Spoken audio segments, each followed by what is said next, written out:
ওকে, so আমাদের last দিন যে টপিকটা আমরা রেখে গিয়েছিলাম বাইনারি সাবট্রাকশনের একটা কিছু এক্সপ্লেনেশন আমাদেরকে একটু করতে হবে। এটা হচ্ছে আমাদের বেসিক্যালি আমরা নেগেটিভ নাম্বারটা বাইনারিতে কিভাবে রিপ্রেজেন্ট করব। সো এই জিনিসটা হচ্ছে আমাদের আগেও একটু বলা হয়েছিল যে আমাদের যখনই বাইনারি সাবট্রাকশন শেখানো হয়েছিল এই জিনিসগুলো মেনশন করা হয়েছিল। সো আমাদের জাস্ট একটু রিমাইন্ড করে দেওয়ার জন্য আমরা এখানে কিছু আইডিয়া একটু দেখবো যে কিভাবে আমার বাইনারি সাবট্রাকশনটা করা যায়, যে আমার বাইনারি নাম্বারটা যে নেগেটিভ আমি বোঝানোর জন্য কি কি টেকনিক ইউজ করতে পারি। সো এখানে ওভারঅল আমরা তিনটা টেকনিক দেখবো যে যেভাবে আমার বাইনারি নাম্বারকে নেগেটিভ দেখানো যায়, কিন্তু সবগুলো যে আমার সাবট্রাকশনে কাজে লাগবে এমন কোনো কথা নেই। যেমন আমাদের এই সাবট্রাকশনটা, এটা বাইনারি না এখনো, এই সাবট্রাকশনটা যদি আমি বাইনারিতে করতে চাই তাহলে আমাদের টেকনিকটা কি কি কি টেকনিকে আমি এই জিনিসটা আমার হার্ডওয়্যারকে বোঝাতে পারি যে আমি 7 থেকে 3 সাবট্রাক্ট করতে চাচ্ছি। সো এটা যদি করতে হয়, সো বেসিক্যালি আমাদের বাইনারিতে নেগেটিভ বলে কিছু নেই, সবই পজিটিভ। সো আমাকে কোনো না কোনো ভাবে এই জিনিসটাকে একটু ডিফারেন্টলি রিপ্রেজেন্ট করতে হবে যদি এটাকে আমার নেগেটিভ নাম্বার বলতে হয়। সো এই অপারেশনটা করার প্রথম যে টেকনিকটা, এটাকে বলা হয় sign and magnitude or sign bit technique. একটা সাইন বিট ইউজ করে নেগেটিভ নাম্বার বোঝানো। সো এটার মেইনটা কি, আমাদের যদি হয়, আমরা এখানে 8 বিটের একটা সিস্টেম দেখানো হয়েছে, আমি বললাম আমার কাছে একটা 4 বিটের সিস্টেম আছে। 4 বিটের একটা নাম্বার সিস্টেম আছে, দ্যাট মিনস হচ্ছে আমার ওভারঅল প্রত্যেকটা নাম্বারের জন্য বাইনারিতে 4টা স্লট আছে। যেহেতু 4 বিট, আমার কাছে 4টার বেশি স্লট আমার হাতে নেই। তো এখন আমার যদি অপারেশনটা হয় 7-3, তাহলে এই 4টা বিট ইউজ করে আমি 7টা কিভাবে রিপ্রেজেন্ট করতে পারি? 7টা রিপ্রেজেন্ট করতে পারি আমার 3টা 1 দিয়ে। 3টা 1 দিলে আমার 7 পাওয়া যায়। 3টা রিপ্রেজেন্ট করা যায় যে আমরা যদি শুধু নাম্বার 3 নিয়ে কাজ করতে চাই, এটাকে রিপ্রেজেন্ট করা যায় 0-1-1 দিয়ে। সো এই জিনিসটা আমাদের স্লাইডে আরো ইন ডিটেলসে আছে, আমি জাস্ট এখানে ইন অ্যাডভান্স দেখাচ্ছি 3টা 1 আর 2টা 1। সো আমাদের আমরা যদি 4 বিটে এই বাইনারি সাবট্রাকশনটা করতে চাই, সরি বাইনারিতে যদি সাবট্রাকশনটা করতে চাই, আমরা এই 3টা বিট ইউজ করে করতে পারি। সো এখন 4 বিটের সিস্টেমে যেই এক্সট্রা বিটটা আমাদের কাছে আছে ওইটা এই সাবট্রাকশনের জন্য কাজে লাগছে না, কিন্তু ওইটা আমরা সাইন বিট টেকনিকে ডিগেট করে দিতে পারি যে কোন নাম্বারটা নেগেটিভ এটা বোঝানোর জন্য। সো আমরা 7টা যেহেতু পজিটিভ, 7টা নিয়ে কোনো সমস্যা নেই, ওটাতে জাস্ট 0 দিয়ে দিব। আমাদের একদম মোস্ট সিগনিফিকেন্ট বিটটা যদি 0 থাকে সাইন বিট টেকনিকে, তাহলে আমার নাম্বারটা হচ্ছে পজিটিভ। আর যদি আমার নাম্বারটা যদি নেগেটিভ হয় তাহলে আমার সাইন বিটের জন্য মোস্ট সিগনিফিকেন্ট বিটটা সবসময় সাইন বিট, ওইটাকে আমি এখানে 1 করে দিব। এই যে আমি সাইন বিটে 0 দিলাম 1 দিলাম, এটার সাথে ভ্যালুর কোনো রিলেশনশিপ নেই, এটা জাস্ট বলে দিচ্ছে সাইন বিটটা যে আমার নাম্বারটা কি পজিটিভ না নেগেটিভ। সো 4 বিট সিস্টেমে আমি একটা বিট সাইন বিটের জন্য ইউজ করলাম বোঝানোর জন্য এটা পজিটিভ নেগেটিভ, আর বাকি 3 বিট দিয়ে আমি নাম্বার রিপ্রেজেন্ট করতে পারলাম। তো এই টেকনিকে আমি ওয়ান ওয়েতে আমি বাইনারি নাম্বারকে নেগেটিভ হিসেবে রিপ্রেজেন্ট করতে পারি। তো আমরা যদি কথা না বলি একটু মিউট করে রাখি। আচ্ছা, সো আমাদের এই একটা টেকনিকে আমি কাজ করতে পারবো, এই একটা টেকনিককে আমার বাইনারি নাম্বারটাকে নেগেটিভ হিসেবে আমি রিপ্রেজেন্ট করতে পারবো, কিন্তু এটার কিছু সমস্যা আছে। সমস্যাগুলো কি কি? সমস্যাগুলো হচ্ছে আমাদের যে আমরা এই যে একটা 4 বিট সিস্টেম নিলাম, আমরা একটা 4 বিটের সিস্টেম নিলাম, 4 বিটের সিস্টেমে আমরা পুরো 4টা বিট আমার নাম্বার রিপ্রেজেন্টেশনে কাজে লাগাতে পারলাম না। এটার কারণ হচ্ছে যে আমরা একটা বিট ইউজ করে ফেলেছি সাইন বিটের জন্য। সো যেহেতু একটা বিট ইউজ করে ফেলেছি সাইন বিটের জন্য, আমরা 3টা বিট নিয়ে কাজ করতে পারবো 4 বিট সিস্টেমে। 4 নাম্বার বিটটা আমাকে সাইনের জন্য রিজার্ভ রাখতে হবে, যেটা পজিটিভ না নেগেটিভ ওইটা বোঝানোর জন্য রিজার্ভ রাখতে হবে। সো এই জন্য আমার ওভারঅল রিপ্রেজেন্টেশন কমে যাচ্ছে। আমি যদি আরো বেশি সংখ্যক অথবা নাম্বার অফ ডেসিমাল নাম্বার যদি আরো বেশি রিপ্রেজেন্ট করতে চাই, ওটা আমার জন্য 4 বিট সিস্টেমের অ্যাবিলিটিটা একটু কম, কারণ সাইন বিট সিস্টেম ইউজ করে। কিন্তু নর্মালি হলে আমি যতগুলো নাম্বার রিপ্রেজেন্ট করতে পারতাম, বিট টেকনিক ইউজ করলে এই রিপ্রেজেন্টেশনটা কমে যাচ্ছে। তারপরে আরো আরেকটা প্রবলেম হচ্ছে যে আলটিমেটলি আমরা যখন জিরো বুঝাবো, যে আমার একটা 4 বিট সিস্টেমে প্রথম যে নাম্বারটা আসে 0000, এখন সাইন বিট টেকনিকে আমার এই বিটটা হচ্ছে এটা সাইন্সটা বুঝাচ্ছে, দ্যাট মিন্স হচ্ছে এটাকে আমি বলছি পজিটিভ। সো আমার নাম্বারের ভ্যালুটা হচ্ছে 0 আর এটা হচ্ছে পজিটিভ। এটা আমার একটা 0 আসে, দ্যাটস ফাইন, এটা কোনো সমস্যা নেই। কিন্তু যতই আমি আরো সামনের দিকে আগাবো, একসময় একটা নাম্বার আসবে 4 বিট সিস্টেমে 1000। সো এটার যদি আমি ভ্যালু করতে চাই in terms of sign bit technique, আমার এই নাম্বারটা হচ্ছে নেগেটিভ আর এটার ভ্যালুটাও হচ্ছে 0। তাহলে আমার সমস্যা হচ্ছে যে একই নাম্বার সিস্টেমে আমি দুইটা 0 পেয়ে যাচ্ছি, দুইটা রিপ্রেজেন্টেশন। জিরোর একটা রিপ্রেজেন্টেশন হচ্ছে 4টা 0 আর একটা রিপ্রেজেন্টেশন হচ্ছে 1000। ইউজিং সাইন বিট টেকনিক, আমি বারবার এই কথাটা মেনশন করছি, ইউজিং সাইন বিট যদি না থাকতো তাহলে এটা অবশ্যই হতো না। যেহেতু সাইন বিট টেকনিক ইউজ করছি, আমার একটা বিট রিজার্ভ, ওই বিটের ভ্যালুটা আমার মেইন নাম্বারের রিপ্রেজেন্টেশনে আসে না, ওইটা শুধু পজিটিভ অথবা নেগেটিভ বলে দেয়। সো এই জন্য আমি জিরোর জন্য দুইটা রিপ্রেজেন্টেশন পাচ্ছি, তাহলে এটা আমার সমস্যা আছে, আমরা এটা দিয়ে আমরা সাবট্রাকশন ঠিকভাবে করতে পারবো না। আর লাস্ট যে সমস্যাটা হচ্ছে, আমরা যদি অ্যাকচুয়ালি সাবট্রাকশনটা করতে চাই সাইন বিট টেকনিকে, আমাদের এখানে অ্যান্সারটা আসে -2। সো অবভিয়াসলি আমাদের 7 -3 -2 আসার কথা না। সো আমার ওভারঅল দেখা যাচ্ছে যে সাইন বিট টেকনিক ইউজ করে আমি বাইনারি সাবট্রাকশন করতে পারবো না। আমি হয়তো অন্য এই টেকনিকটা ইউজ করে অনেক জায়গায় বাইনারি নেগেটিভ রিপ্রেজেন্টেশন দেখাতে পারবো, যে হার্ডওয়্যারকে আমি বলতে চাচ্ছি যে এই বাইনারি নাম্বারটা নেগেটিভ, ওটা সাইন বিট টেকনিক ইউজ করে করা যাবে। কিন্তু সাবট্রাকশন অপারেশনের জন্য সাইন বিট টেকনিকটা এই ভেরিয়াস প্রবলেমের জন্য আমি ইউজ করতে পারবো না। ঠিক আছে? সো তারপরেও আমাদের এই টেকনিকটা অনেক ইউজ আছে। আমরা মাইক্রোপ্রসেসরের মধ্যে গেলে দেখবো যে সাইন বিট টেকনিকটা অনেক জায়গায় ইউজ করা হয়। এটা one of the easiest ways, যেটা আমরা খুব ইজিলি একটা নাম্বারকে নেগেটিভ হিসেবে দেখাতে পারবো। সো এই জিনিসগুলো হচ্ছে আমাদের অপারেশনে অনেক কাজে লাগে টেকনিকটা, কিন্তু এই পার্টিকুলার অপারেশনে যে বাইনারি সাবট্রাকশনে আমার সাইন বিটটা কাজে লাগলো না, কারণ এটাতে কিছু সমস্যা আছে। সো এটার জন্য যদি হয় তাহলে আমি কিভাবে করব, তাহলে আমাদের হাতে আরো দুইটা টেকনিক আছে, একটা হচ্ছে ওয়ান্স কমপ্লিমেন্ট আর একটা হচ্ছে টুস কমপ্লিমেন্ট। এই জিনিসগুলো ডিজিটাল ইলেকট্রনিক্সে টাচ করা হয়েছে, আমি শিওর এগুলো অনেক প্রবলেম প্র্যাকটিসও করানো হয়েছে। সো এগুলো যেহেতু সিলেবাসের পার্ট, এগুলো ওখানে করানো হয়। সো আমি জাস্ট এই জিনিসগুলো একটু রিমাইন্ড করে দিচ্ছি। সো আমরা বাইনারি সাবট্রাকশনে সাইন বিট টেকনিকটা ইউজ করতে পারলাম না, তাহলে আমরা একটু ওয়ান্স কমপ্লিমেন্টটা ইউজ করে দেখি।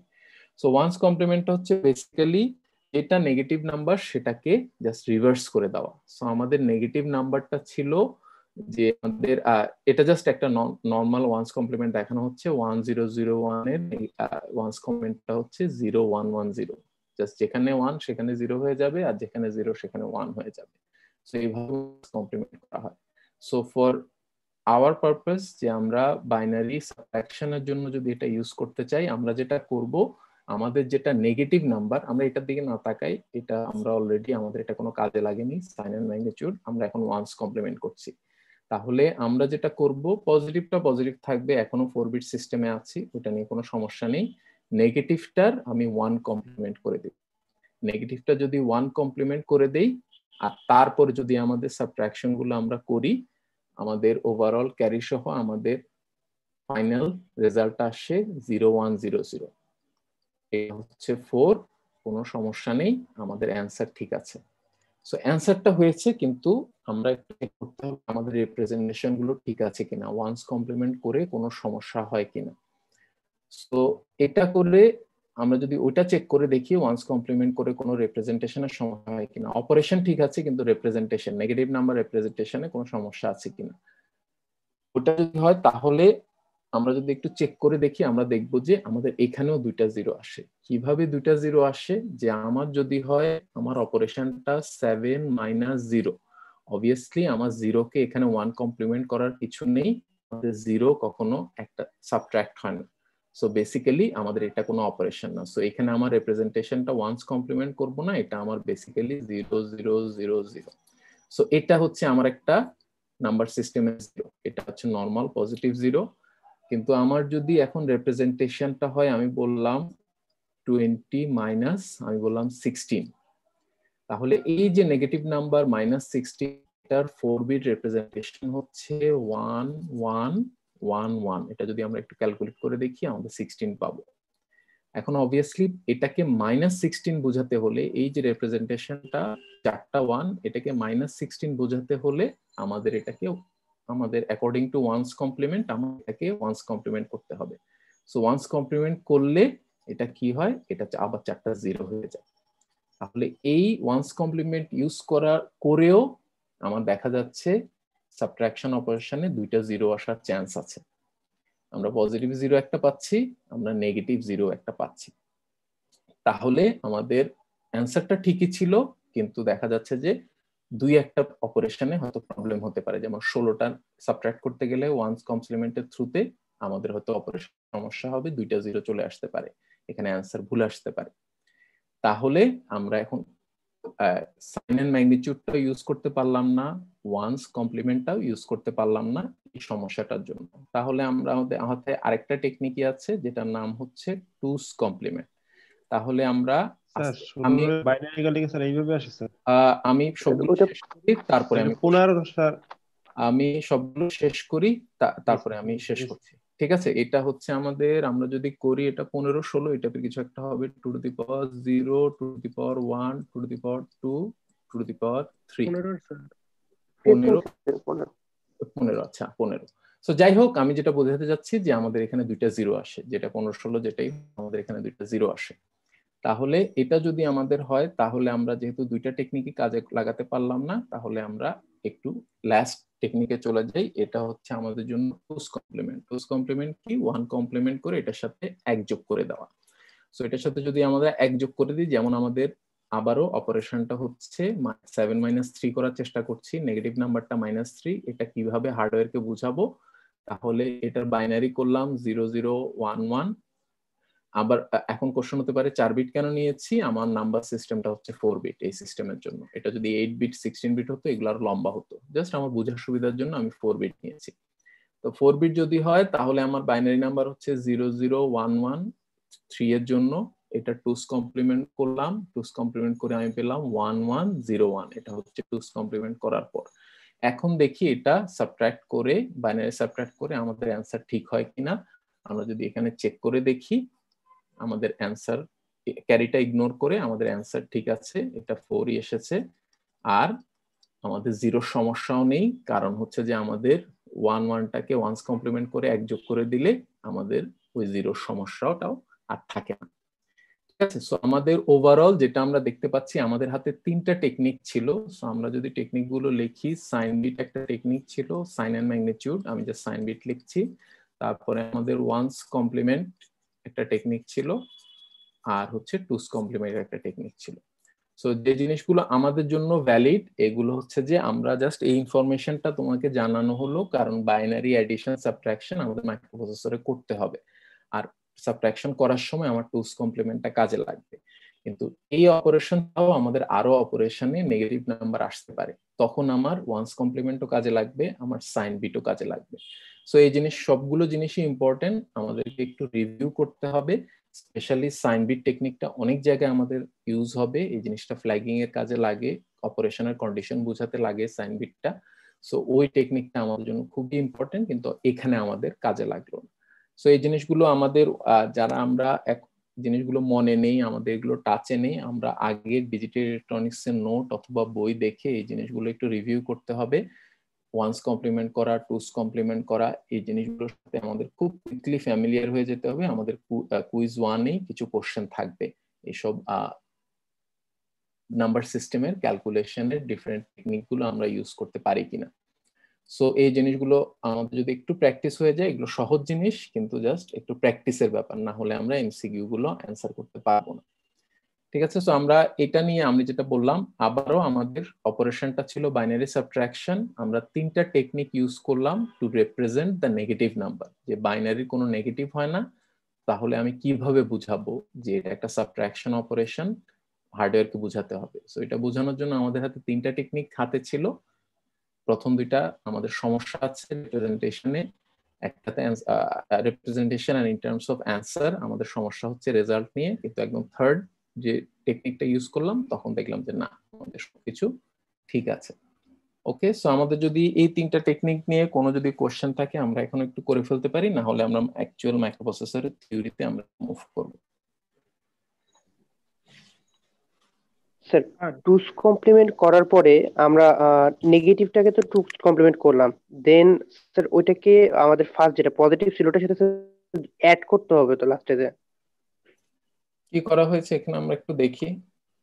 এখানে যদি আমরা একটু দেখি 1 + 1 0 with the carry of 1। So আমাদের বেসিক্যালি সবই অ্যাড অপারেশন। আমরা সাবট্রাকশন যেটা বলি ওইটাও একটা অ্যাড অপারেশন, ঠিক আছে। সো এই যে কথাটা এখানে একটু বলা ছিল, হয়তো কুইকলি চলে গেছে। আমরা যদি একদম শুরুতে আসি, 7 + -3, জি স্যার। এই যে সো এখানে খুব ক্লিয়ারলি বলা আছে, যদিও আমি এটা সাবট্রাকশন বলছি, so instead of subtraction we are basically performing addition. যেটা আমি বলি না কেন, বেসিক্যালি এটা হচ্ছে 7 + -3। -3টাকে যেভাবে রিপ্রেজেন্ট করি না কেন, এটা বেসিক্যালি অ্যাড হয়, সবসময় অ্যাড হয়। যখন আমি সাবট্রাক্ট বলছি বেসিক্যালি সবসময় এটা অ্যাডিশন অপারেশন। কিন্তু 3টাকে আমার শুধু 3 বলে দিলে হলো না, তাহলে 7 + 3 হয়ে যাবে। 3টাকে আমার একটু ডিফারেন্টলি রিপ্রেজেন্ট করতে হবে, যাতে হার্ডওয়্যার বুঝতে পারে এটা একটা নেগেটিভ নাম্বার। জি স্যার। ওকে, সো আর যদি কোনো কোশ্চেন থাকে আমরা একটু করতে পারি। এগুলো জাস্ট একটু রিভিউ, এগুলো নতুন কিছু না, আমি নতুন কিছু পড়াচ্ছি না, এগুলো জাস্ট আমাদের আগে হ্যাঁ হ্যাঁ, কোনটা কোনটা 0 আসে? স্যার 0 কে যদি 2s করি তাহলে তো 0 আসে না। আমরা যদি এখানে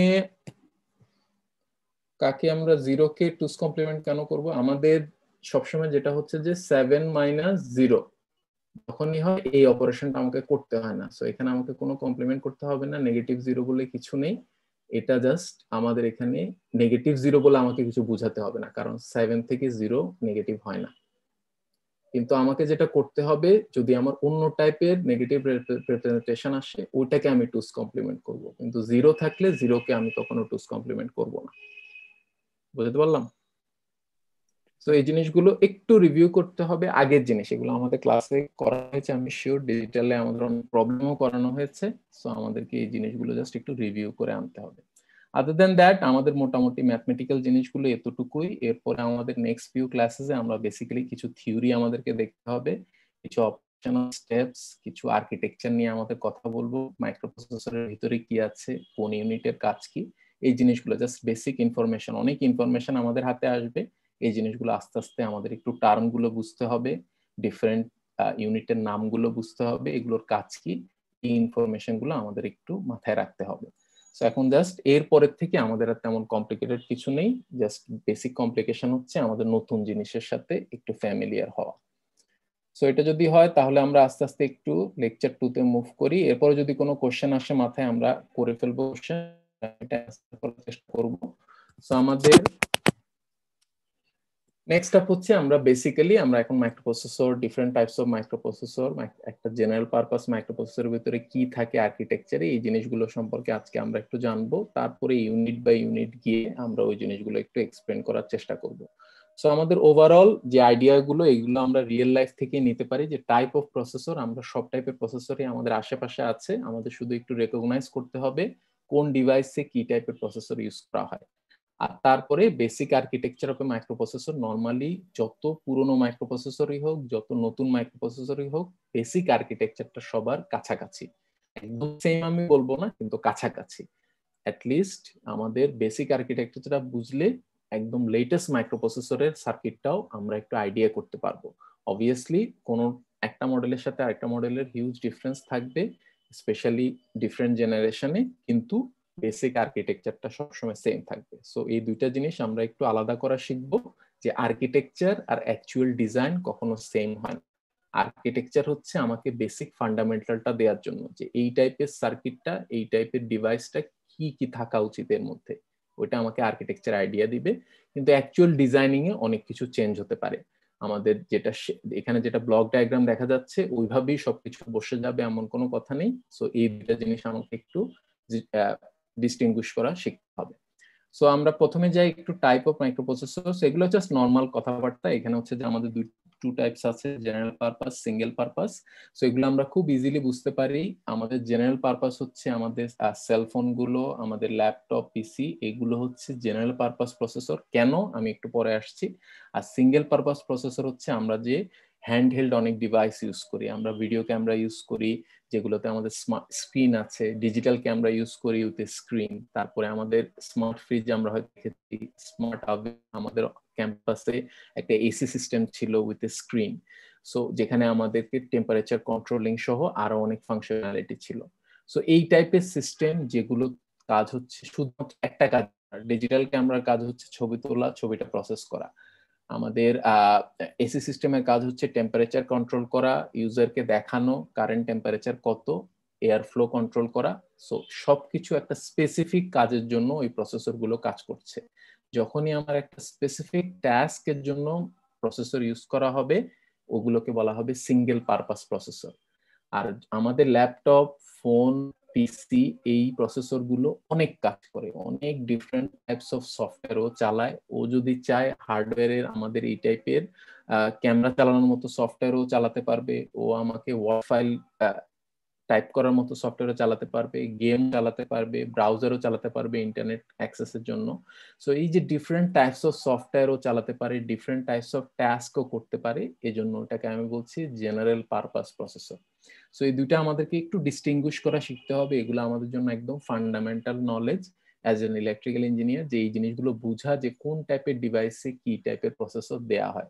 আর এগুলোর মধ্যে আমাদের ইন টার্মস অফ এক্সপেন্স অনেক হিউজ ডিফারেন্স আছে। সো এই জিনিসগুলো আমি একসাথে বলে দিলাম, পরের স্লাইডে এই জিনিসগুলো একটু এক্সপ্লেন করা হয়েছে যে জেনারেল পারপাস প্রসেসর বেসিক্যালি আমাদের different types of computational task গুলো আমাকে ফুলফিল করবে। সো আমাদের যে যে ডিভাইসগুলো আমরা এভরিডে লাইফ ইউজ করি অ্যাজ এ স্টুডেন্ট, যে আমাদের পিসি, ল্যাপটপ, ফোন যা ইউজ করি না কেন, এই সব কিছু হচ্ছে জেনারেল পারপাস প্রসেসর দিয়ে বিল্ড করা। সো এই জন্য এগুলোকে সিপিইউ অথবা মাইক্রো প্রসেসর বলা হয়। আর অবভিয়াসলি আমি যেটা বললাম কমিউনিকেশন সিস্টেম, আমাদের সেলফোন, রাউটার, এগুলোর মধ্যে প্রসেসর থাকে। তারপর হচ্ছে আমাদের স্মার্ট কার, ওখানে আমাদের প্রসেসর থাকে। ইন্ডাস্ট্রিয়াল এমবেডেড সিস্টেম, এটার মানে হচ্ছে যে আমাদের ইন্ডাস্ট্রিতে অনেক অটোমেটেড সিস্টেম আছে ম্যানুফ্যাকচারিং এ। সো ওগুলোতেও আমার জেনারেল পারপাস প্রসেসর ইউজ করা হয়। আর যেহেতু আমার এগুলো ভ্যারাইটি অফ টাস্ক করে, এই প্রসেসর গুলো হচ্ছে একটু এক্সপেন্সিভ। আমরা যদি নিজের পিসিও কিনতে চাই, প্রসেসরের একটা দাম আছে। ওভারঅল এত দাম না, হয়তো সস্তা প্রসেসর আছে, কিন্তু যখন আমি সিঙ্গেল পারপাসের সাথে কম্পেয়ার করব, জেনারেল পারপাসের প্রাইসটা সবসময় অনেক হায়ার। আর নিউ জেনারেশন হলে আরো হায়ার, কারণ ওগুলো আরো পাওয়ারফুল। সো এই জন্য আমাদের জেনারেল পারপাস প্রসেসরটা দিয়ে কখনো ম্যাস প্রডিউস মিনস হচ্ছে অনেক ভলিউম, হাজার হাজার অথবা থাউজেন্ড আপন থাউজেন্ড অথবা মিলিয়ন্স আপন মিলিয়ন্স ডিভাইস আমরা জেনারেট করি না। নর্মালি এগুলো হচ্ছে সিলেক্টিভ ফিউ থাউজেন্ড প্রডিউস করা হয় জেনারেল পারপাস প্রসেসর দিয়ে। আমরা যে পিসি গুলো ইউজ করি এগুলো হচ্ছে খুব বেশি হলে 1 লাখ 2 লাখ এই টাইপের প্রোডাকশন করা হয়। কিন্তু সিঙ্গেল পারপাসের ডিভাইস গুলো যদি আমি দেখি, যেমন ডিজিটাল ক্যামেরা, এটা এখানে বলা হয়েছে ডিজিটাল ক্যামেরা, তারপরে আমরা বলতে পারি ফ্রিজ অথবা ওভেন, এসি সিস্টেম, এই টাইপের জিনিসগুলো হচ্ছে ম্যাস প্রডিউস জিনিস। এগুলো হচ্ছে হাজার হাজার লক্ষ লক্ষ ডিভাইস প্রডিউস করা হয়। সো যেহেতু এই জিনিসগুলো প্রডিউস করা হয়, এগুলোতে আমার খুব চিপ প্রসেসর দিতে হয়। এগুলো হচ্ছে ডিসপোজেবল, মানুষ কখনোই সারা জীবন একটা ডিভাইস ইউজ করে না in terms of single purpose, যে আমাদের একটা ক্যামেরা আমি সারা জীবন ধরে রাখবো না, কিছুদিন পর ক্যামেরাটা ফেলে আমি আরেকটা কিনবো। সো এই টাইপের প্রসেস যেগুলো হচ্ছে replaceable device, most of the time replaceable ডিভাইসে আমাদের চিপ প্রসেসর ইউজ করা হয়, সিঙ্গেল পারপাস প্রসেসর ইউজ করা হয়। আর one of the main reasons হচ্ছে এগুলো সেম কাজই বারবার করে, স্পেসিফিক টাস্ক, এখানে বলা হয়েছে স্পেসিফিক কম্পিউটেশন টাস্ক। সো একটা স্পেসিফিক টাস্কের জন্য এই প্রসেসরটা ডিজাইন করা হয়েছে। সো ওই জন্য এটাকে বলা হয় সিঙ্গেল পারপাস প্রসেসর। সো এমন না যে এগুলো একটাতে আরেকটা করতে পারবে না, আমাদের কম্পিউটার সিস্টেমের মধ্যেও সিঙ্গেল পারপাস প্রসেসর দেয়া যাবে, আমাদের ডিভাইসের মধ্যে জেনারেল পারপাস দেয়া যাবে, কিন্তু এগুলো প্র্যাকটিক্যাল সলিউশন না যে আমি সিঙ্গেল পারপাস প্রসেসর দিয়ে আমার পিসি অথবা ল্যাপটপ এত ভালো চলবে না, কারণ ওটার ওই অ্যাবিলিটি নেই যে এটা মাল্টিপল টাস্ক চালাতে পারে। আর হচ্ছে আমি যদি ডিভাইসের মধ্যে এভরিডে আমাদের এসব ক্যামেরার মধ্যে আমি যদি জেনারেল পারপাস প্রসেসর দিয়ে দিই, তাহলে ওর ক্যালকুলেশন পাওয়ারটা নষ্ট হবে, কারণ ওখানে এত কাজ নেই যে আমার জেনারেল পারপাস প্রসেসরটা করতে পারবে, এত কোনো কমপ্লিকেটেড টাস্ক ওখানে নেই। সো শুধু শুধু ওর পটেনশিয়ালটা ওয়েস্ট হবে। দ্যাট মিনস হচ্ছে ওই প্রসেসরটার মোস্ট অফ দ্য টাইম ওই প্রসেসরটার কাজ করার যে অ্যাবিলিটি ছিল ওইটা কখনো ইউজ হবে না, আর অবভিয়াসলি আমাদের ডিভাইসের দাম অনেক বেড়ে যাবে। সো এই জন্য আমাদের এফিশিয়েন্টলি কাজ করার জন্য যেটাতে সিঙ্গেল পারপাস প্রসেসর, ওটাতে সিঙ্গেল পারপাস ইউজ করা হয় যে এভরিডে ডিভাইস অথবা স্পেসিফিক ডিভাইসে, আর হচ্ছে যেগুলো জেনারেল পারপাস, যেগুলো হচ্ছে ভ্যারাইটি অফ থিংস ইউজ করা, যেমন পিসি ল্যাপটপ ফোনে অনেক কিছু করা যায়। সো এগুলোর জন্য আমার জেনারেল পারপাস প্রসেসর ইউজ করা হয়, আর ওইভাবে এগুলোর প্রাইসিংও করা হয়। আমাদের নর্মালি এই জিনিসগুলো চিপার কম হয়, একটু স্মার্টফোন একটা সার্টেন প্রাইস পর্যন্ত হয়। এখন এগুলো অনেক চিপ হয়ে গেছে, কারণ আমাদের ম্যানুফ্যাকচারিং অনেক চিপ হয়ে গেছে। সো অনেক চিপ প্রসেসরও আছে, অনেক দামি প্রসেসরও আছে, এগুলো ভ্যারাইটি অফ থিংস আছে, কিন্তু in terms of general purpose and single purpose আমাদের এখনো ডিফারেন্সটা অনেক হিউজ। এই জিনিসগুলো, এই ইনফরমেশন গুলো আমাদের একটু মাথায় রাখতে হবে, এগুলো ফিউচারে আমাদের জিনিসপত্র কেউ যদি আমাদেরকে কোশ্চেন করে, যাতে আমরা এই জিনিসগুলো একটু এক্সপ্লেইন করতে পারি এগুলোর মানে কি। সো তারপরে হচ্ছে আমাদের এখানে একটু ডিফারেন্স গুলো, এগুলো আমাদের কুইজের জন্য ভাইবার জন্য একটু ইম্পর্টেন্ট, যে জেনারেল পারপাস আর সিঙ্গেল পারপাসের মধ্যে ডিফারেন্সটা কি। সো এখানে বলা হয়েছে। তারপরে হচ্ছে সিঙ্গেল পারপাসে কিছু স্পেসিফিক জিনিস আছে যে আমরা দেখব।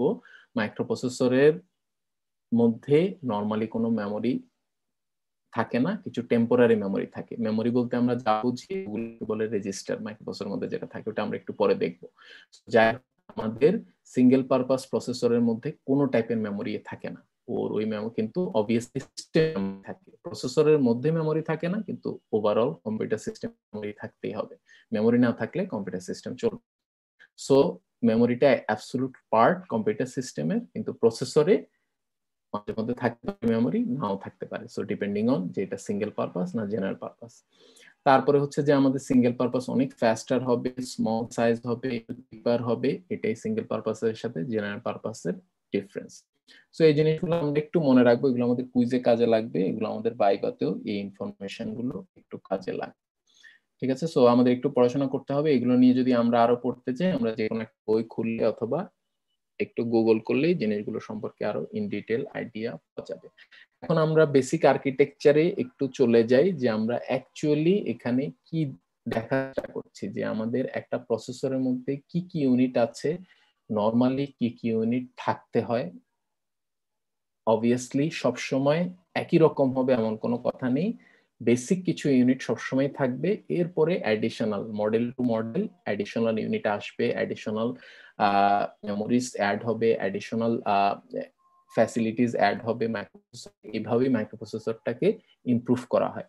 সো এই জন্য আমাদের আগে আমরা বেসিক আর্কিটেকচার গুলো একটু দেখবো, একটা একটা টার্মের সাথে একটু পরিচিত হব। যে আমাদের ফার্স্ট অফ অল যে এই জিনিসগুলো এখানে একটু ইলাবোরেট করা আছে, যে পারপাস প্রসেসরে একটা কন্ট্রোলার থাকবে, এই অ্যালগরিদম বলা আছে, এটা অ্যারিথমেটিক লজিক ইউনিট, একটু ঠিক করে নেব আমরা, এটা হচ্ছে অ্যারিথমেটিক লজিক ইউনিট, পরে এটা ঠিক করা আছে। সো অ্যারিথমেটিক লজিক ইউনিট, একটা এএলইউ অবশ্যই থাকবে, একটা কন্ট্রোলার থাকবে, আর এই দুইটা মিলে হচ্ছে আমাদের স্টোরেজ, কিছু স্টোরেজ থাকবে। সো কিছু স্টোরেজ হচ্ছে আমাদের পার্মানেন্ট স্টোরেজ, আমরা ডেটাটা একটা লম্বা সময়ের জন্য রাখতে পারবো, কোনো সমস্যা হবে না। আর কিছু হচ্ছে টেম্পোরারি স্টোরেজ, যে আমাদের ওই স্টোরেজে আমি কিছুক্ষণের জন্য ডেটাটা রাখতে পারবো, কিন্তু একটা সময়ের পরে ওই ডেটাটা ডিলিট হয়ে যাবে। সো যেগুলো হচ্ছে টেম্পোরারি স্টোরেজ, ওটার নাম হচ্ছে রেজিস্টার। যেগুলো হচ্ছে একটু পার্মানেন্ট স্টোরেজ, এই মানে এটা না যে এটা রেখে দিলে এটা আর আমি ডিলিট করতে পারবো না, এটাও ডিলিট করতে পারবো, কিন্তু এটা মুছে যাবে না।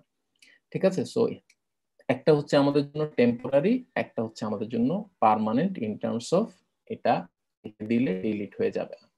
সো এই স্টোরেজ এরিয়াগুলো মিলে আমার সব সময় আমার মাইক্রোপ্রসেসরের এই ইউনিটগুলো মিলে আমার একটা মাইক্রোপ্রসেসর বিল্ড করা হয়। শুধুমাত্র এগুলো থাকবে এমন কোনো কথা নেই, কিন্তু এগুলো থাকতেই হবে। একটা কন্ট্রোলার থাকতে হবে, একটা এএলইউ থাকতে হবে, কিছু স্টোরেজ থাকতে হবে। এগুলো পার্মানেন্ট স্টোরেজ হতে পারে, এগুলো টেম্পোরারি স্টোরেজ হতে পারে। এগুলো ছাড়া আমি কখনো মাইক্রোপ্রসেসর বিল্ড করতে পারবো না, কিন্তু এর সাথে অ্যাডিশনাল আরো অনেক কিছু আসতে পারে। ঠিক আছে, সো এই নামগুলোর সাথে আমাদের একটু পরিচিত হতে হবে, এই জিনিসগুলো আমাদের একটু মাথায় রাখতে হবে। যে একটা জেনারেল আমরা দেখার চেষ্টা করছি, যে জিনিসটা আমরা রাখবো, আমরা basic architecture of general purpose processor দেখার চেষ্টা করছি। কারণ সিঙ্গেল পারপাসে অনেক কিছু ডিফারেন্ট, সিঙ্গেল পারপাসে আর্কিটেকচারটাও একটু different, depending on implementation single পারপাসের ডিজাইন গুলো ডিফারেন্ট। সো ওগুলোতে আমরা একটু কম যাবো, ওগুলো হচ্ছে আমাদের একটু ফোর্থ ইয়ারে মাইক্রো কন্ট্রোলারের জিনিস। সো ওগুলো হচ্ছে যে আমরা এন্ড অফ দ্য কোর্স হয়তো একটু দেখার চেষ্টা করব যদি আমাদের সুযোগ হয়, আর না হলে এগুলো ফোর্থ ইয়ারে মাইক্রো কন্ট্রোলারের কোর্সই আছে। সো ওই জিনিসগুলো হচ্ছে ওখানে সিঙ্গেল পারপাসের অনেক কথাবার্তা আসে। আপাতত আমরা জেনারেল পারপাসটাই কভার করার চেষ্টা করব। সো এই টার্মগুলোর সাথে আমরা আস্তে আস্তে একটু ফ্যামিলিয়ার হব, আর এইগুলো জিনিসগুলোর সাথে একটু ফ্যামিলিয়ার হতে হবে, কারণ যখন আমরা মাইক্রোপ্রসেসরের অপারেশন ডিসক্রাইব করব, এই জিনিসগুলোর সাথে যাতে আমরা ফ্যামিলিয়ার হই, কন্ট্রোলার কি, এএলইউ কি, মেমোরি কি, রেজিস্টার কি। তাহলে এগুলোর সাথে এখনই সবকিছু আমাদের মুখস্থ করে ফেলতে হবে না, এগুলো আস্তে আস্তে ক্লাসেসে এই কথাগুলো বারবার আসবে। সো জাস্ট আমাদেরকে মেমোরিতে এই জিনিসগুলো একটু এই জিনিসগুলোর সাথে মেমোরিতে একটু নিতে হবে, একটু কমফোর্টেবল হবে। তো কন্ট্রোলার নিয়ে আমাদের এখানে ডিরেক্টলি বলা আছে, কন্ট্রোলারের বেসিক কাজটা হচ্ছে যে আমার মাইক্রোপ্রসেসরে কিভাবে প্রোগ্রামটা রান করবে। যে একটা ইনস্ট্রাকশন আসলো, এই ইনস্ট্রাকশনটা এখন কোথায় যাবে, যদি ওর মাইক্রোপ্রসেসরে একটা ডেটা আসে, এই ডেটাটা নিয়ে মাইক্রোপ্রসেসর কি করবে, এই জিনিসগুলো কন্ট্রোলার বলে দেয়। কিন্তু অ্যাকচুয়াল অপারেশনটা, যে আমার যদি হয় একটা অপারেশন, আমি তোমাকে অ্যাডিশন করতে বললাম, এই অ্যাডিশনটা করার কাজ কন্ট্রোলার না, কন্ট্রোলারের কাজ হচ্ছে মাইক্রোপ্রসেসরকে বলে দেওয়া যে এই অপারেশনটা তোমাকে করতে হবে, অথবা ওভারঅল মাইক্রোপ্রসেসরের মধ্যে এই অপারেশনটা যাতে হয় এই সুবিধাটাও করে দিবে। সো যেটা হচ্ছে বারবার আমি কথাটা বলছি, কারণ আমার এটাই হচ্ছে আমার difference between controller and ALU. আমার সব অপারেশন গুলো হবে এএলইউ তে, কিন্তু এগুলো কন্ট্রোল করবে কন্ট্রোলার। কন্ট্রোলার বলে দিবে কখন অপারেশনটা হবে, অপারেশনটা হওয়ার পর কি করতে হবে, এই জিনিসগুলো বলে দিবে, কিন্তু অ্যাকচুয়াল অপারেশনটা ও কখনো করবে না। সো এই জন্য আমাদের যেটা এখানে বলা হয়েছে যে use electrical signals to direct entire computer system to execute stored program instruction. So যে ইনস্ট্রাকশন গুলো দেয়া আছে এইগুলো যাতে এক্সিকিউট হয়, এটার ফ্যাসিলিটিটা কন্ট্রোলার করে দিবে ইন মাইক্রোপ্রসেসর। আর জিনিসটা ক্লিয়ারলি মনে রাখতে হবে, controller does not execute program instruction. আমি যে প্রোগ্রাম ইনস্ট্রাকশন গুলো দিয়েছি, যেমন আমাদের অপারেটিং সিস্টেমটা আমি ইনস্টল করলাম, এই ইনস্ট্রাকশন গুলোর যে অপারেশন করতে দেওয়া হয়েছে অপারেটিং সিস্টেমে, এগুলো কখনোই কন্ট্রোলার নিজে এক্সিকিউট করতে পারে না, ওকে সবসময় এএলইউর হেল্প নিয়ে এই এক্সিকিউশন গুলা করতে হবে। ও যেটা করবে বেসিক্যালি আমার কোঅর্ডিনেট করবে যে আমার এই জিনিসগুলো ঠিকভাবে হচ্ছে কিনা, ইউজার ইনপুট দিয়েছে, ইনপুট আউটপুট ডিভাইস থেকে আমি ইনপুটটা পেয়েছি কিনা, যেমন কিছু একটা ক্লিক করলাম অথবা আমাদের স্মার্টফোনের স্ক্রিনে কোনো কিছু একটা টাচ করলাম, সো এই যে আমরা একটা ইনপুট দিলাম সিস্টেমকে, কন্ট্রোলার এটা রিকগনাইজ করবে, তারপর ও এএলইউ বলবে যে আমার কাছে যে ইনপুটটা এসেছে, যে কাজটা করতে বলা হয়েছে, এই কাজটা আমাকে একটু করে দাও। কন্ট্রোলার এটা খুঁজে বের করবে যে এই অ্যাকশনটার মানে কি, এই যে আমি স্ক্রিনটা টাচ করলাম, এটার অ্যাকশন কি। যখনই ও মিনিং পাবে যে আমাকে একটা সার্টেন সফটওয়্যার ওপেন করতে হবে, একটা অ্যাপ ওপেন করতে হবে, তখন ও এএলইউ কে বলবে যে ওকে তুমি এই জিনিসটা একটু ওপেন করার অপারেশনটা করে দাও। অপারেশনটা করার সাথে সাথে আমাদের সফটওয়্যারটা আমাদের আউটপুট স্ক্রিনে খুলবে, ওইটাও কন্ট্রোলার আউটপুট স্ক্রিনকে বলবে যে হ্যাঁ এএলইউ ক্যালকুলেশন শেষ করেছে, ও বলেছে এই সফটওয়্যারটাকে ওপেন করতে হবে, তুমি আমাকে একটু ওপেন করে দেখাও স্ক্রিন। সো কন্ট্রোলার বেসিক্যালি একটা ট্রাফিক পুলিশের মতো, যে আমাদের সবকিছু ডিরেক্ট করে দেবে, কিন্তু অ্যাকচুয়ালি অপারেশনে কি হবে অথবা না হবে, এমন হতে পারে আমাদের ক্র্যাশ করেছে, সফটওয়্যারটা চলেনি, সফটওয়্যারটা চললো, সবকিছু রান করতে, পজিটিভ হোক নেগেটিভ হোক যেটাই হোক, সবকিছুর ডিসিশন আমার এএলইউ থেকে আসে। ক্যালকুলেশন গুলো হওয়ার পরে আমার ডিসিশন গুলো আসবে। কন্ট্রোলারের কাজ হচ্ছে শুধু এই জিনিসগুলো ফ্যাসিলিটেট করে দেওয়া, সুবিধা করে দেওয়া। সো এই জন্য আমাকে কন্ট্রোলার সবসময় কমিউনিকেট করতে হবে, এএলইউর সাথে কমিউনিকেট করতে হবে, অবভিয়াসলি মেমোরির সাথে কমিউনিকেট করতে হবে। এই কমিউনিকেশন গুলো আরো ক্লিয়ার হবে আস্তে আস্তে আমরা যখন অপারেশনাল স্টেপ গুলো একটু দেখবো। সো কিন্তু আমাদের এই জিনিসগুলো খুব ক্লিয়ারলি যাতে আমাদের মাথায় থাকে যে কার কাজ কি, যাতে আমাদের পরে এই জিনিসগুলো নিয়ে কনফিউশন না। তো এরপরে হচ্ছে যে আমরা যাচ্ছি সামনের দিকে, এরপরে হচ্ছে ALU.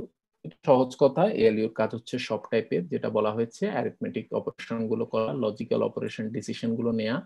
So addition, subtraction, multiplication, division, যে অপারেশনই আসুক না কেন এই জিনিসগুলো এএলইউ করবে, এগুলো আর করার অ্যাবিলিটি নেই। তারপর হচ্ছে অবভিয়াসলি লজিক্যাল অপারেশন, যে একটা আমাদের ডিসিশন নিতে হলো and or type decision, not decision, এই টাইপের ডিসিশন যদি নিতে হয় এই জিনিসগুলো আমার হ্যান্ডেল করবে। এরপরে হচ্ছে আমাদের রেজিস্টার। এই জিনিসটা আমি জাস্ট এখন থিওরিটিক্যাল জিনিসগুলো কভার করছি, এট দ্য এন্ড আমরা আর্কিটেকচারটা যখন দেখবো জিনিসগুলো আরেকটু ভিজুয়ালি ক্লিয়ার হয়ে যাবে। এখন জাস্ট আমরা থিওরিটিক্যাল ইনফরমেশন গুলো একটু মাথায় রাখি। তারপরে হচ্ছে আমাদের স্টোরেজ এরিয়াতে আমরা আসছি, টু টাইপস অফ স্টোরেজ, একটা হচ্ছে একটু পার্মানেন্ট স্টোরেজ আর একটা হচ্ছে টেম্পোরারি। সো টেম্পোরারিটার নাম হচ্ছে আমাদের জন্য রেজিস্টার। রেজিস্টারে আমাদের টেম্পোরারি স্টোরেজ এরিয়া যেটা, ওইটা হচ্ছে আমাদের নর্মালি ইনস্ট্রাকশন আর ডেটার জন্য ইউজ করা হয়। টেম্পোরারি স্টোরেজটা আমার মাইক্রোপ্রসেসরের মধ্যে থাকে, পার্মানেন্ট স্টোরেজটা সবসময় মাইক্রোপ্রসেসরের বাইরে থাকে। এখন পর্যন্ত কিছু অ্যাডভান্স মাইক্রোপ্রসেসর আছে যেখানে কিছু পার্মানেন্ট মেমোরিও অ্যাড করা হয়েছে, কিন্তু জেনারেলি নর্মালি আমার মাইক্রোপ্রসেসরের মধ্যে কোনো মেমোরি থাকবে না, পার্মানেন্ট মেমোরি। মাইক্রোপ্রসেসরের মধ্যে শুধু টেম্পোরারি স্টোরেজ এরিয়া থাকবে, যেগুলোর নাম হচ্ছে রেজিস্টার। এই রেজিস্টার গুলো ডিফারেন্ট টাইপস হতে পারে, ডিফারেন্ট নামে হতে পারে, ডিফারেন্ট ট্যাগে থাকতে পারে। আমরা কিছু আর্কিটেকচারে দেখবো, তারপরে যখন আমরা অ্যাকচুয়াল একটা মডেল দেখবো 086, ওখানেও দেখবো যে ডিফারেন্ট টাইপস অফ রেজিস্টার আছে। সো রেজিস্টার্স আর্কিটেকচারের মধ্যে শুধু রেজিস্টার্স হিসেবে নাম থাকবে অথবা দুই একটা স্পেসিফিক নামে থাকবে, কিন্তু অ্যাকচুয়াল মডেলে গিয়ে different types of temporary storage area থাকতে পারে। সো ওগুলো হচ্ছে যে আমরা সবসময় যে রেজিস্টার নাম দিয়ে থাকবে এমন কোনো কথা নেই, ডিফারেন্ট নামে মডেল নাম্বারে থাকতে পারে। সো এই জন্য আমরা জাস্ট ধরে নিব যে মাইক্রোপ্রসেসরের কিছু টেম্পোরারি স্টোরেজ এরিয়া থাকবে, এটা ডিফারেন্ট ওয়েতে আমার এটা ইউজ করা হবে। সো এই স্টোরেজ, এইটার মেইন কাজটা হচ্ছে টেম্পোরারি স্টোরেজ, যে আমার অপারেশনের জন্য সুবিধা করে দেওয়া। এটা আমরা কিভাবে সুবিধা হয় এটা আমরা ইনস্ট্রাকশন যখন আমরা এক্সিকিউট করা দেখব স্টেপ বাই স্টেপ, তখন আমরা দেখব যে কিভাবে আমাকে রেজিস্টার হেল্প করে। রেজিস্টার আমাকে অনেক হেল্প করে খুব তাড়াতাড়ি ইনস্ট্রাকশনটাকে এক্সিকিউট করতে।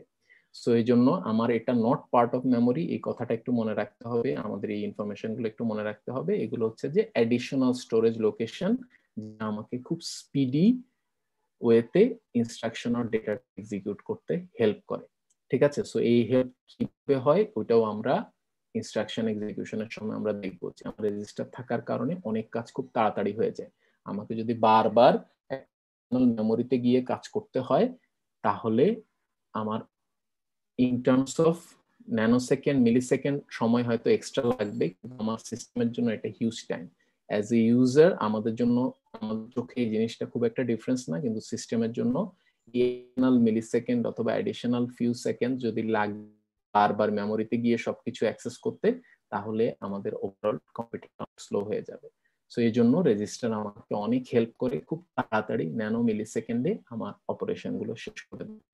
ঠিক আছে, সো এইগুলো হচ্ছে আজ আমাদেরকে একটু মনে রাখতে হবে। আস্তে আস্তে আমরা ডিফারেন্ট টাইপস যাব, অনেক ইনফরমেশন আমার হাতে আসবে, এই জিনিসগুলো আস্তে আস্তে আমাদের মাথায় নিতে হবে। তারপর এখানে একটা এক্সাম্পল দেওয়া হয়েছে যে আমাদের রেজিস্টারের একটা ক্যাশ রেজিস্টারের মধ্যে, বেসিক্যালি যে একটা স্টোরে আমি যদি টাকা দেয়া হয় এটা একটা ক্যাশ রেজিস্টারের মধ্যে যায়, তারপরে আলটিমেটলি টাকাটা দেয়।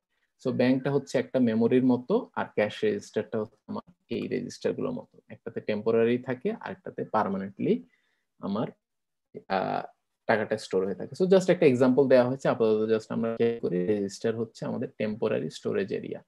তারপরে ডিফারেন্ট টাইপস অফ রেজিস্টার কিছু নাম দেওয়া হয়েছে, তো এইগুলোর নামগুলো মডেলে গেলে এগুলো চেঞ্জ হয়ে যাবে। আপাতত টাইপ দেওয়া হয়েছে যে ডিফারেন্ট টাইপস অফ রেজিস্টার আমাদের আছে মাইক্রোপ্রসেসরের মধ্যে। টাইপ হচ্ছে অ্যাকুমুলেটর। অ্যাকুমুলেটরের কাজ হচ্ছে যে যখনই কিছু একটা কম্পিউট হবে এটার রেজাল্টটা রাখে, যে আমি কিছু একটা অ্যাড করলাম, একটু আগে আমরা একটা সাবট্রাক্ট করলাম 7 - 3, এই যে রেজাল্ট 4, এই 4 রেজাল্টটা অ্যাকুমুলেটরে গিয়ে জমা হয়ে থাকবে।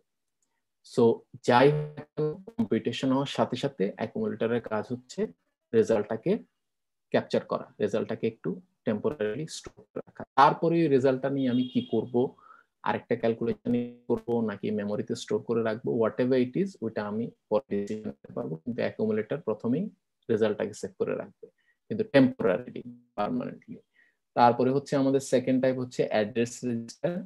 আমরা এটা নিয়ে অনেক ইন ডিটেইলে কথা বলবো, যে একটা মেমোরি হচ্ছে আমাদের একটা টেবিলের মতো। সো এটা আমি পরেও এটা এক্সপ্লেন করবো। মেমোরির মধ্যে প্রত্যেকটা মেমোরিটাকে ডিফারেন্ট লোকেশনে ভাগ করা হয় একটা টেবিলের মতো। এক একটা ধরো একটা রোতে একটা লোকেশন, সো এক একটা লোকেশন একটা অ্যাড্রেস থাকবে আমাদের বাসার অ্যাড্রেসের মতো।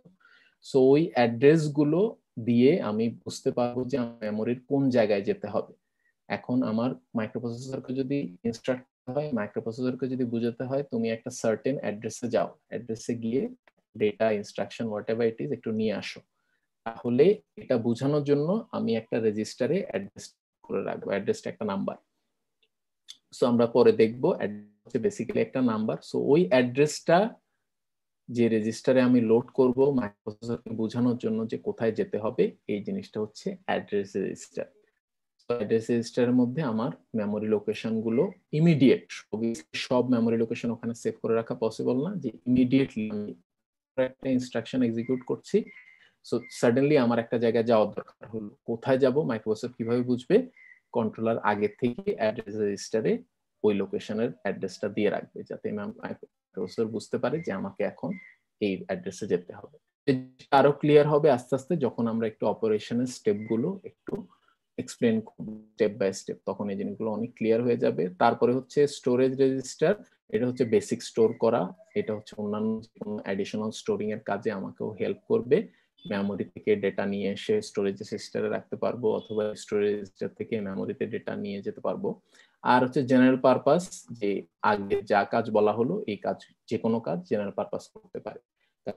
এত অপারেশন হবে মাইক্রোপ্রসেসরে যে একটা অ্যাকুমুলেটর দিয়ে হয়তো আমরা সবসময় সব কম্পিটিশনের রেজাল্ট সেভ করে রাখতে পারবো না। একটা অ্যাড্রেস রেজিস্টার দিয়ে আমি সব অ্যাড্রেস অপারেশনের জন্য রাখতে পারবো না। সো এর জন্য আমার অ্যাডিশনাল হেল্প যখন লাগবে তখন আমরা জেনারেল পারপাস রেজিস্টার গুলো, এটা স্টোরেজ রেজিস্টার হিসেবে কাজ করতে পারবে, অ্যাড্রেস রেজিস্টার হিসেবেও কাজ করতে পারবে, অ্যাকুমুলেটর হিসেবেও কাজ করতে পারবে। সো ওই টাইপের জেনারেল পারপাস রেজিস্টারও মাইক্রোপ্রসেসরে সবসময় থাকবে। ঠিক আছে, সো এই জিনিসগুলো হচ্ছে যে আবারও এগুলো হচ্ছে বেসিক আর্কিটেকচার, সো এগুলো থাকতে হবে, কিন্তু এর সাথে অ্যাডিশনাল আরো অনেক temporary storage depending on the model থাকতে পারে। সো ওগুলো হচ্ছে আমাদের মডেল অনুযায়ী ওই জিনিসগুলো আমরা যদি স্টাডি করি তখন আমরা দেখতে পাবো। তারপরে হচ্ছে যে আমাদের obviously part of the memory, এই জিনিসটা আর্কিটেকচারে গেলে অনেক ক্লিয়ার হয়ে যাবে, কিন্তু মেমোরি হচ্ছে part of the computer system that holds data and instruction for processing, কিন্তু এটা মাইক্রোপ্রসেসরের পার্ট না।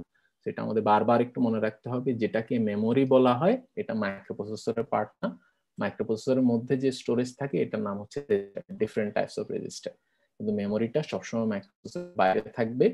আর মেমোরিটা আমার কম্পিউটার সিস্টেম চালাতে হলে, মাইক্রোপ্রসেসর চালাতে হলে অবশ্যই লাগবে। মেমোরি ছাড়া আমি শুধু রেজিস্টার দিয়ে মাইক্রোপ্রসেসর চালানো যাবে না, এটা পসিবল না।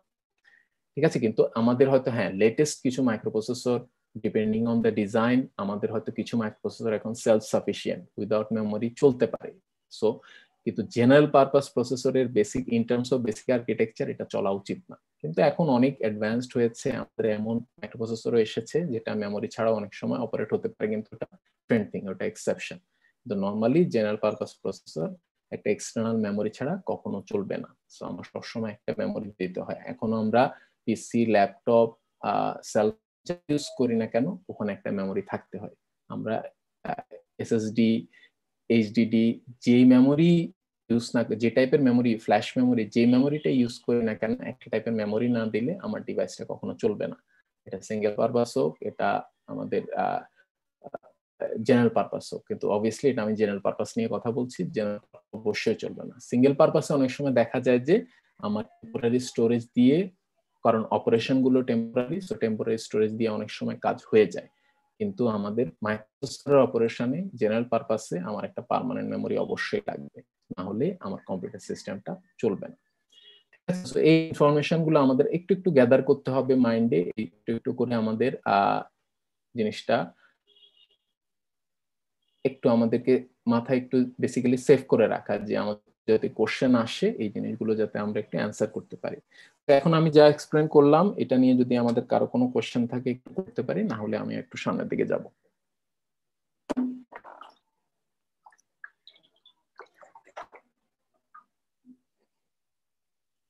হ্যাঁ বলো।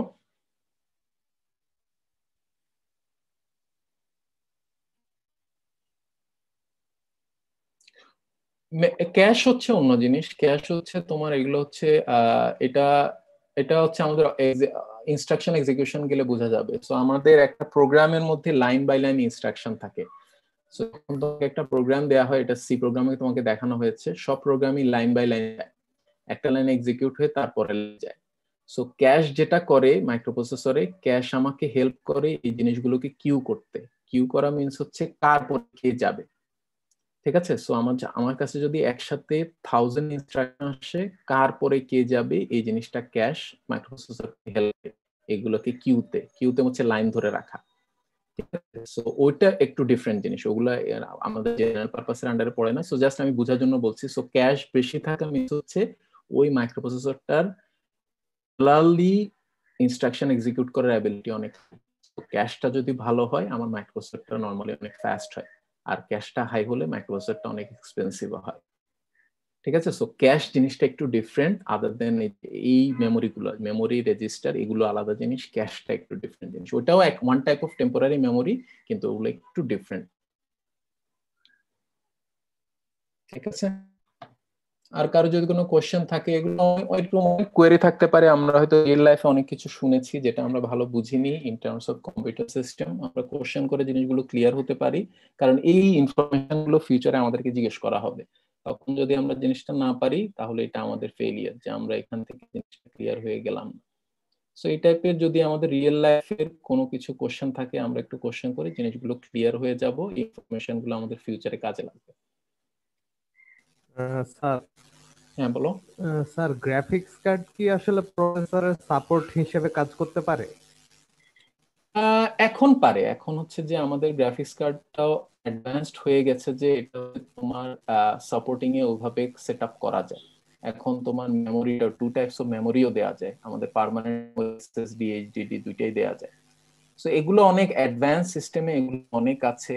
এমন হচ্ছে আছে যে আমাদের গ্রাফিক্স কার্ডের নিজস্ব প্রসেসরও থাকে, কারণ গ্রাফিক্স কার্ডটা এত পাওয়ারফুল যে ও মাইক্রোপ্রসেসরের উপর ডিপেন্ড না করে নিজের ডেটা নিজে প্রসেস করে। জি স্যার।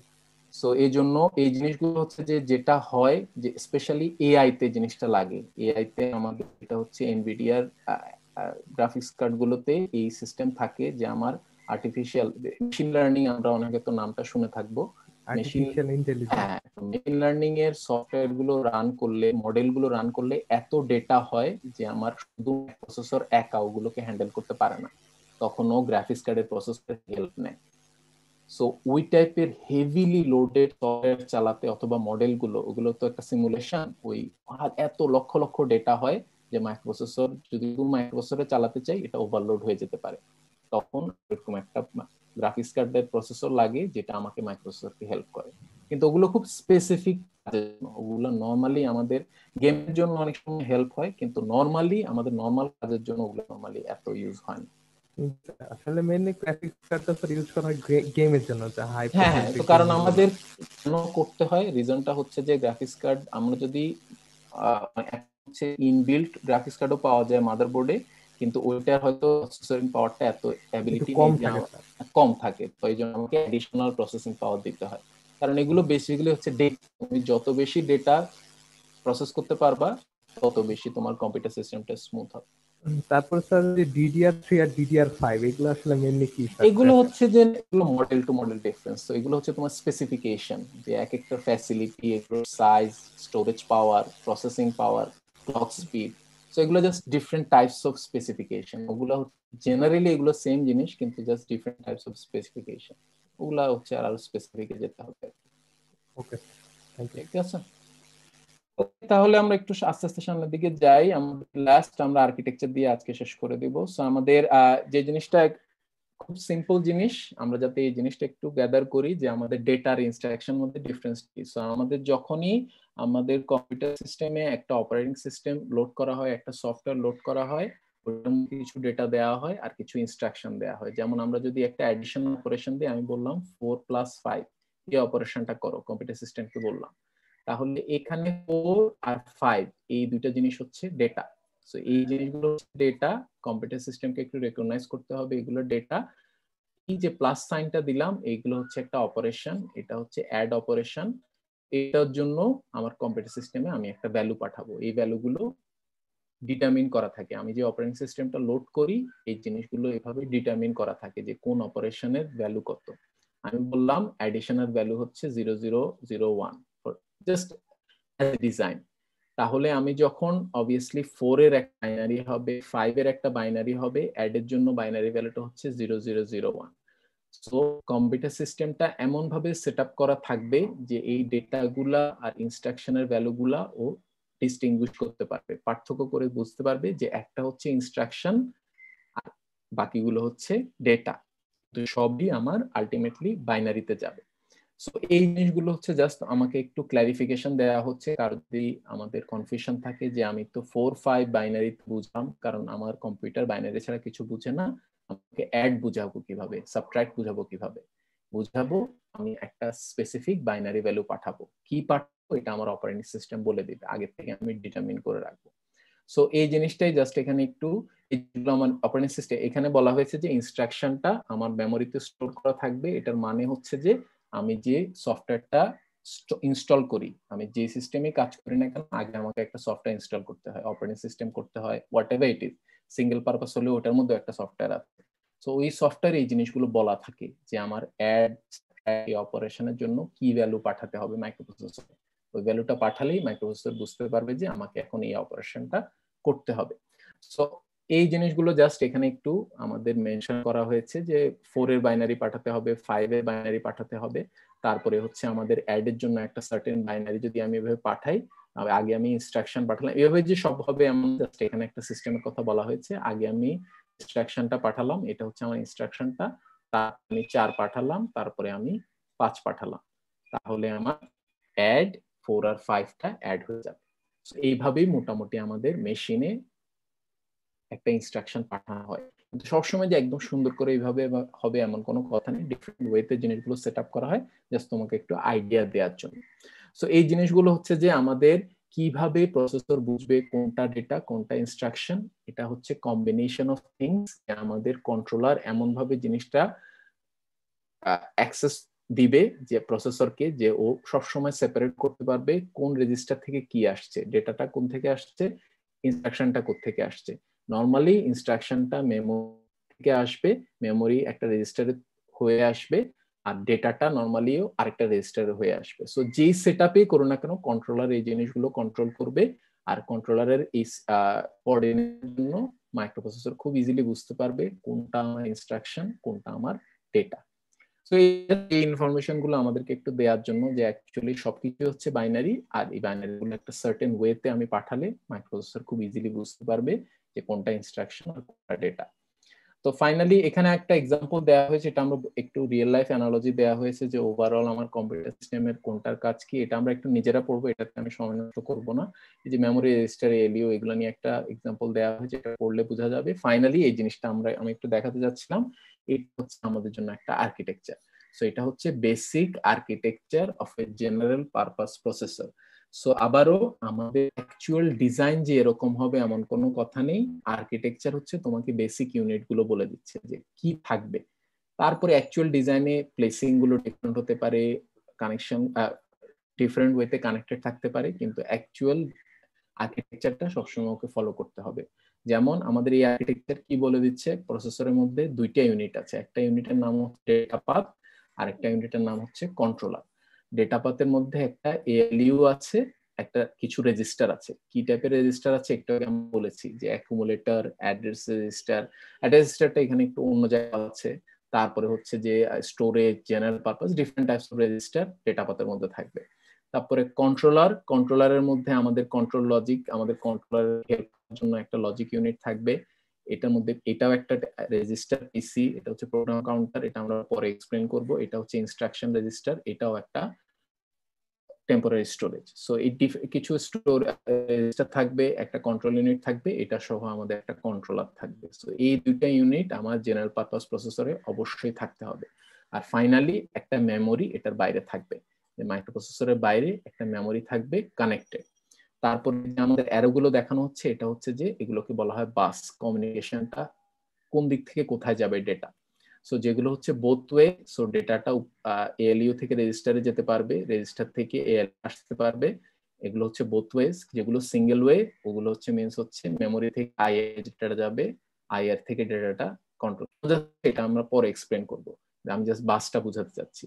সো এইভাবে এটা হচ্ছে ফিক্সড, এটা আমরা কখনো চেঞ্জ করতে পারবো না। ইন টার্মস অফ আর্কিটেকচার বাসের কানেকশন যেভাবে দেয়া হয়েছে এটা হচ্ছে ওয়ান ওয়ে টু ওয়ে রোডের মতো।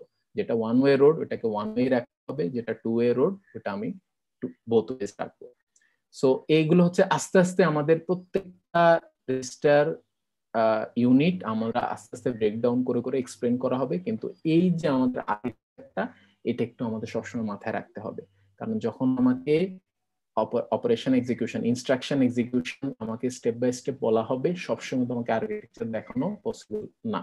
সো যেটা হবে যে আমাদেরকে একটু মাথায় রাখতে হবে যে কোন জিনিসটা কোথায় আছে। হঠাৎ করে এএলইউ বললাম, আমি বললাম কিছু একটা হচ্ছে, আমাকে একটু ইমাজিন করতে হবে ডেটা পাথের মধ্যে এএলইউ, এএলইউ এর সাথে কিছু রেজিস্টার আছে, এইভাবে কাজটা হচ্ছে। তারপরে কন্ট্রোলারের কথা বললাম, আমাকে চিন্তা করতে হবে প্রোগ্রাম কাউন্টার, ইনস্ট্রাকশন রেজিস্টার, কন্ট্রোলারের মধ্যে ওখানে কাজটা হচ্ছে। এই আর্কিটেকচারটা আমরা যদি একটু মাথায় রাখি, আমাদের লাইফটা অনেক ইজিয়ার হয়ে যাবে। আমি যা বলবো ক্লাসে, নিজেরা যা পড়বো ডিফারেন্ট স্লাইডে বইতে, আমাদের এই জিনিসগুলো ইমাজিন করা খুব ইজিয়ার হয়ে যায়। কিন্তু এটা যদি আমাদের মাথায় না থাকে আমরা একদম হারিয়ে যাব, কারণ এখানে অনেক টার্ম আসবে, অনেক টাইপস অফ অপারেশনাল স্টেপ আসবে, যেখানে আমরা ঠিক বুঝবো না কোথায় কি হচ্ছে।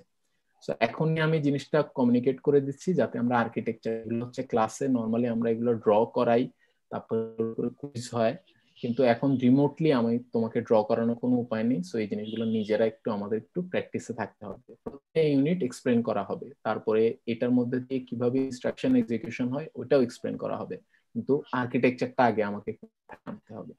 ঠিক আছে, সো আমি জাস্ট নেক্সট স্লাইডটা একটু কুইকলি রিভিউ করে দিই। জাস্ট এখানে বলা হয়েছে আমার basic, in terms of basic architecture purpose প্রসেসরের দুইটা ইউনিট থাকবে, একটা হচ্ছে ডেটা পাথ এক্সিকিউশন ইউনিট, আর একটা হচ্ছে কন্ট্রোলার, ওটা হচ্ছে ইন্টারফেস ইউনিট।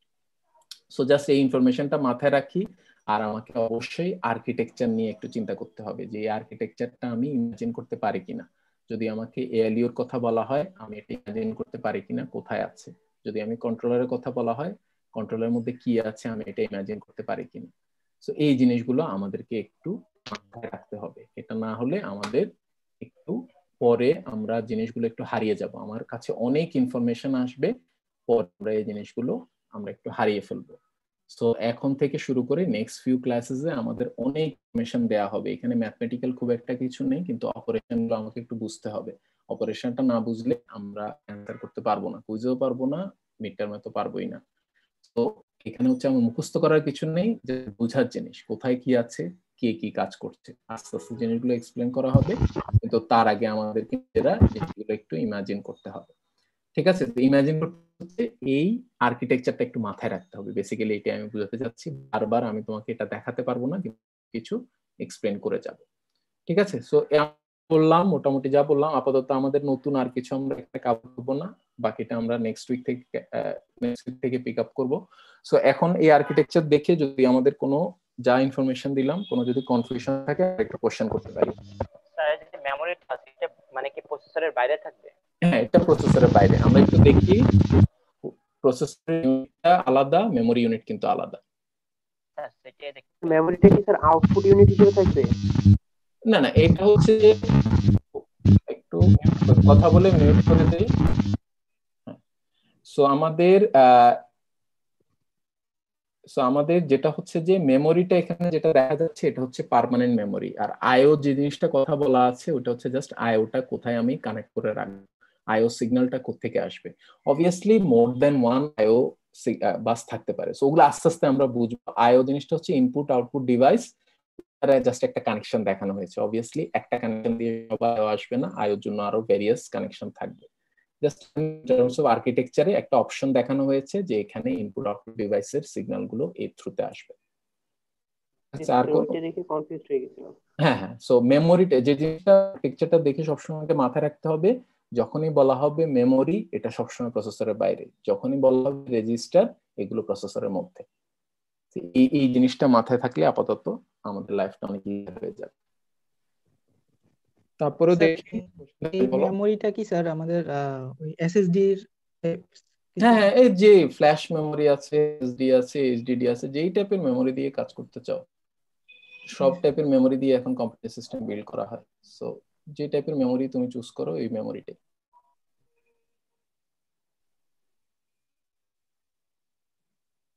ওকে, সো হ্যাঁ সব ইনফরমেশন তো মেমোরিতে আসবে। হ্যাঁ, সব সিস্টেমে একটা মেমোরি লাগবেই, এটা যে টাইপের মেমোরি হোক। এটা যদি জেনারেল পারপাস প্রসেসরের সিস্টেম হয় ওখানে আমার মেমোরি অবশ্যই লাগবে, পার্মানেন্ট মেমোরি। আর কিছু কিছু সিঙ্গেল পারপাসে হয়তো আমি টেম্পোরারি মেমোরি দিয়ে কাজ করে ফেলতে পারবো, কারণ ওখানে হয়তো আমাদের পার্মানেন্ট, যেমন একটা এসি সিস্টেম, ওটার মধ্যে অনেক সময় পার্মানেন্ট মেমোরি না হলেও হয়, ওখানে জাস্ট যতক্ষণ চলবে ততক্ষণ করার মতো অ্যাবিলিটি থাকলেই হলো। ঠিক আছে, ওখানে টেম্পোরারি মেমোরি দিয়ে অনেক সময় কাজ হয়ে যায়, কিন্তু ওখানেও যেহেতু একটা ছোট সফটওয়্যার আছে ওখানেও মোস্ট অফ দ্য টাইম একটা পার্মানেন্ট মেমোরি ছোট করে হলেও আছে। ঠিক আছে, so permanent normally computer system build করা হয় না, এটা খুব রিস্কি। তো এই জন্য পার্মানেন্ট একটা এক্সটার্নাল মেমোরি সব জায়গায় থাকে, ছোট হোক বড় হোক। ওকে, সো আমরা এটা আস্তে আস্তে এগুলো দেখি, কোশ্চেন থাকলে একটু কোশ্চেন গুলো ক্লিয়ার হয়ে যাবে। এগুলো সব থিওরিটিক্যাল জিনিস, সো আমাদেরকে একটু মুখস্থ করার কিছু নেই, জাস্ট বোঝার জিনিস। সো একটু কোশ্চেন করে করে জিনিসগুলো ক্লিয়ার হতে হবে। আর হ্যাঁ হ্যাঁ বলো বলো। মানে মেমোরির সাথে কন্ট্রোলার ডাটা পাথ মানে আছে, কানেকশন আছে। বাট আবার এই যে এখানে যে অ্যারোতে বোঝানো হচ্ছে মানে ওয়েটা কোনটা থেকে কোনটা আসবে এবং কোনটা থেকে।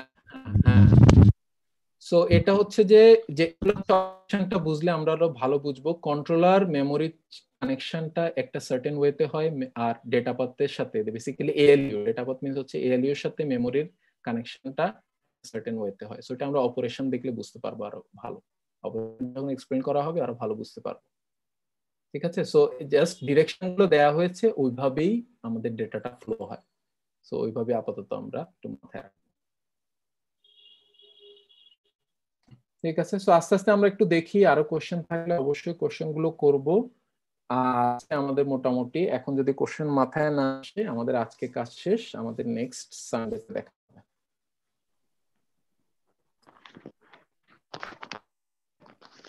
আসসালামু আলাইকুম স্যার। ওয়ালাইকুম স্যার এসএসডি আর হার্ড ডিস্কের মধ্যে বেসিক পার্থক্যটা কি? হ্যাঁ, কোনটা আরেকবার একটু বলো। এসএসডি আর হার্ড ডিস্কের মধ্যে এগুলো হচ্ছে যে তুমি ইন টার্মস অফ কিভাবে ডেটা স্টোর করছো। সো এসএসডি হচ্ছে একটা টেকনোলজি, মেমোরি আমাদের ডেটাগুলো স্টোর করার। এইচডিডি হচ্ছে আরেকটা টেকনোলজি। সো একটা হচ্ছে একটু ফাস্টার, আরেকটা হচ্ছে একটু স্লোয়ার, কিন্তু এইচডিডির পার্মানেন্সটা আরেকটু হায়ার। এটা মেমোরি আমাদের একটা লেকচার আছে, ওটা দেখলে আমাদের এটা পরের দিকে সেমিস্টারের শেষের দিকে আমরা মেমোরি নিয়ে একটা লেকচার কভার করব, ওখানে জিনিসগুলো একটু ক্লিয়ার হবে। সেগুলো জাস্ট ডিফারেন্ট টেকনোলজি। সো এটার কিছু অ্যাডভান্টেজ আছে, ডিসঅ্যাডভান্টেজ আছে, জাস্ট ডিফারেন্ট টেকনোলজি, আর কিছু। নরমালি আমাদের কম্পিউটার সিস্টেমটা যদি ফাস্টার করতে হয় এসএসডি ইউজ করা ভালো, কিন্তু এসএসডি তে আমার ডেটার পার্মানেন্সটা একটু কম, যতদিন আমি রাখতে চাই ততদিন থাকবে না, যেটা এইচডিডি তে থাকবে। ঠিক আছে, কিন্তু এইচডিডির সমস্যা হচ্ছে এটা একটু স্লোয়ার, এটা হেভিয়ার, এটা একটু বড়, এটা সাইজটাও একটু বড়। সো এই কিছু অ্যাডভান্টেজ আছে, কিছু ডিসঅ্যাডভান্টেজ আছে। ঠিক আছে, একটা কোশ্চেন কি এসেছিল? ওকে, আচ্ছা, ওটা সমস্যা না। ওকে, সো আমাদের যদি তেমন কোশ্চেন না থাকে আমাদের নেক্সট সানডে দেখা হবে। আর এর মধ্যে যদি কোনো প্রবলেম থাকে, কারো এখনো যদি গুগল ক্লাসরুমে প্রবলেম থাকে আমাকে একটু মেইল, আমি এগুলো একটু চেক করব। ঠিক আছে, আমাদের নেক্সট সানডে দেখা হবে। আসসালামু আলাইকুম স্যার। ওয়ালাইকুম আসসালাম।